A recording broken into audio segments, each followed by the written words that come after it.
Hello ladies and gentlemen, and welcome back to the channel. Welcome back to the Mourinho challenge, where today we are taking on Sassuolo.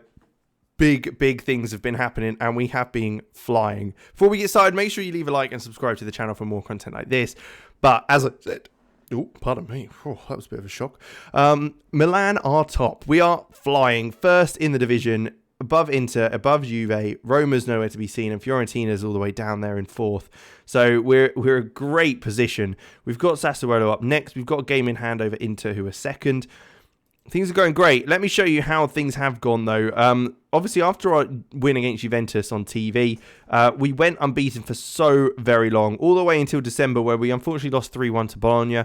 But that didn't stop us. We got back on the horse and started battling again, and won multiple games, beating Inter 2-0, and on the second leg against Juve, also beating them 2-0. So very happy with that. We've got Sassuolo today, probably the only game that isn't on television, so I'll bring you that one. We've also got the Italian quarterfinals, as we did take on and beat Fiorentina in that one, 3-2. And we're into the Champions League first knockout round, taking on Chelsea. So that'll be coming up at some point, having played Man City, Sion, and Real San Sebastian in the group stage. We drew against City once, beating them the second time, and beating the other two guys as well, both legs. So comfortable win in the league in the group stage in the end, which was very nice to see against a good Man City side. So with that said, there are a couple of little transfers I need to make you aware of. They did give us a little bit more money, so it meant that we were able to bring a couple of players in, but also a player has unfortunately left us in the meantime. So we've had to kind of shuffle things around a bit as well. So with that, no players really have left other than Jay, who's gone back to Flamengo. He wasn't playing enough, and so he went back. That's pretty much how it was. One player we have brought in, though, is Felipe Martel. We needed a player that could play in lots of positions along the centre, and that is exactly what he can do. He is a lot more attacking, which is absolutely fine. I mean, he can play as a ball player or wide centre-back if needed at the back pretty decently as well. Probably as a ball player, to be fair. 5'11", not too short to be able to do that in there. Hasn't made a first team appearance for Belgium just yet, but he's only 20 years old, so that's not a problem for us. We've also brought in Wilson, who was eyeing up £12 million. He won't be able to play until next season. But again, we needed another striker. And if we're going to be here next season, which we probably will be, considering the performances we made so far this season, is certainly someone I thought we needed to bring in, along with, obviously, we've got Papetti, Papa, and Barbosa all have come in as well previously, as you saw.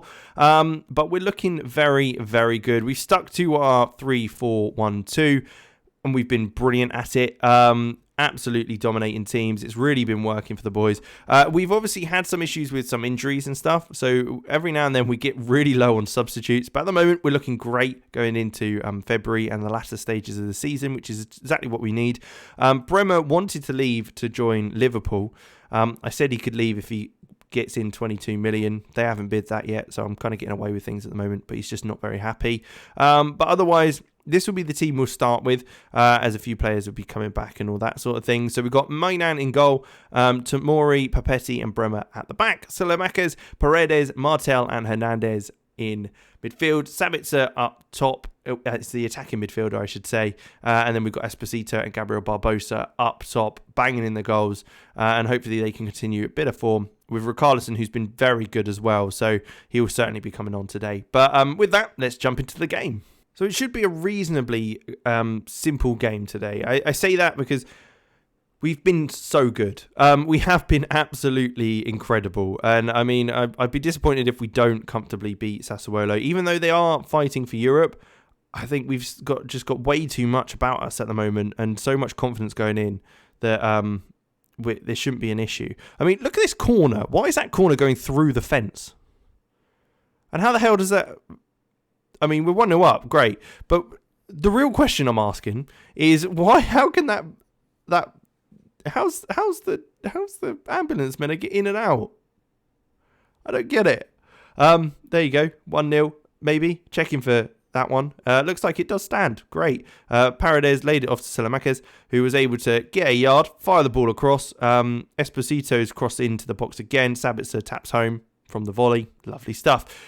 Bit of a weird setup to the stadium though, Sassuolo. Just gonna say that. I know it's no San Siro, but you could make it a little bit better. But looking good. Like I say, we've been very, very dominant in games.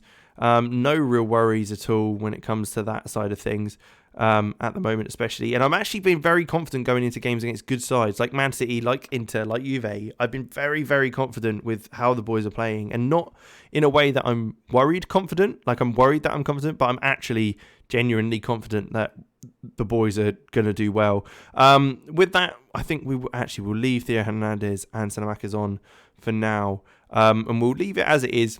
We're only 1-0 up, so we've got to be somewhat cautious, but they haven't had a shot on target just yet, and they're not looking very dangerous, so we should be okay for the time being anyway.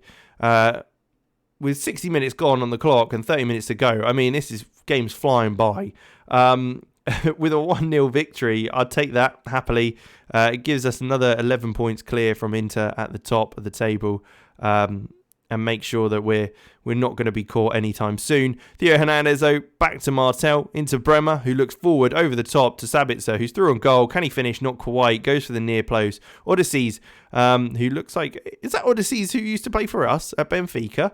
That's quite a throwback. Nice to see you again, mate. But a corner in from Paredes. Can he find someone's head? Not quite, as it's headed clear at the near post, Mendes. But Gabi Barbosa will latch onto that and take it forward. Plays in Paredes. He takes a touch wide. It looked a big touch, and it actually looks like he's offside. So ends up not meaning anything. With 15 minutes to go, we will make a change. Sanamakis will come off, and we'll bring Calaberia on. Richarlison can come on for Gabi there. And what we'll also do is bring Rafa on for Sabitzer, because we love Rafa. Rafa was a good player for us back at Benfica, and it's good to have him around still. And the fact that we are flying so far is so exciting. We're 10 points ahead of Juventus as well still.